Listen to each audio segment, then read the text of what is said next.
Okay, here's a little listen to the Acoustic 260, their little mini stack. It's 100 watts RMS. It's a separate head and separate cabinet. Complaint, I wish there was a way to be able to fasten the head to the cabinet to where if you needed to, you could pick it up by one. There's not a handle on the top of the cabinet, but they've got their little handle in the back. They call it a towel bar kind of thing. But it sounds good. It's a 100 watts RMS in the head. It's a single 10-inch speaker in a ported cabinet. There's a slot port down at the bottom. Right now this is flat on the EQ, so you're just going to kind of listen to the neutral tone. We'll start with this bass. First off, apologies, I don't have a truss rod adjustment to get some of these because these have been sitting for 5 or 6 years too. This is a American-made Hamer. It's a great bass.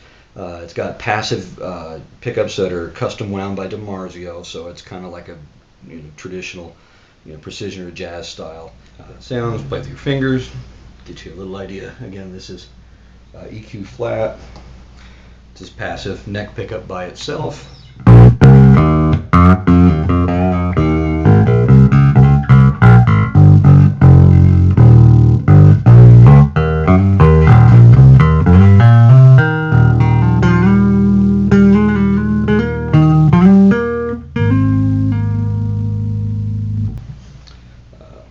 Play with the pick. Again, this is just precision pickup.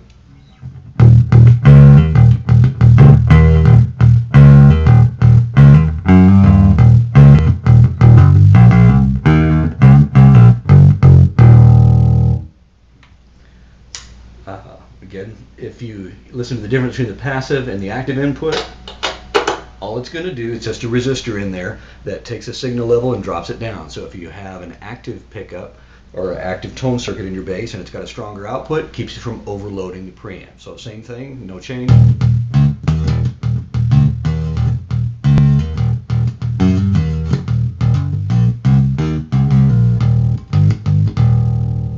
Again, just plug it right in.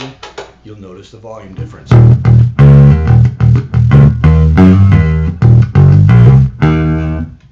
So that's that. Let's try a different bass. Volume, bass, mid, and treble. You've got a headphone output which disconnects the internal speaker. There's not any kind of an XLR out or a line out on the back. So if you want to run it into the board, you're going to either have to use a speaker level direct box, which is a special thing. Hughes and Kettner used to make something called the Red Box, which is a speaker simulator that sounded really good to have an XLR output.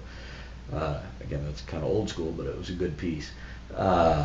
The auxiliary in, you've got an 1/8 inch mono jack, so you could take like your iPod nowadays or MP3 player.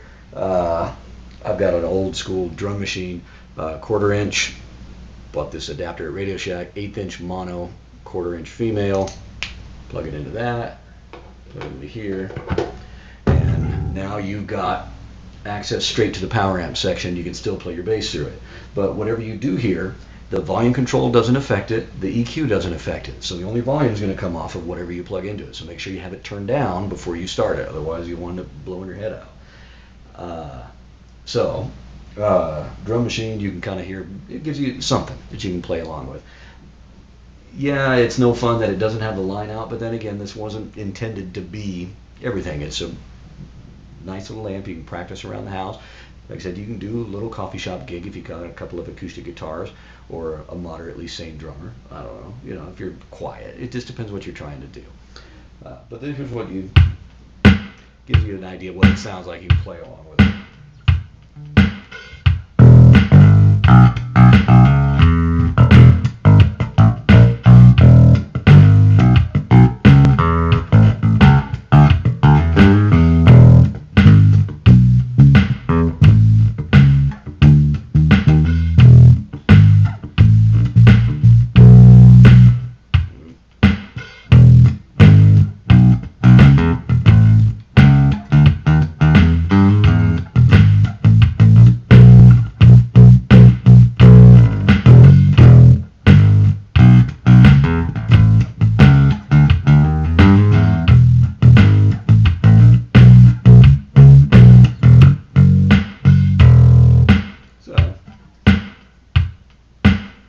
Again, with the EQ flat, so you're listening to just what the amp does depending on what you put in it. So here's a little something else just for giggles to listen to it again.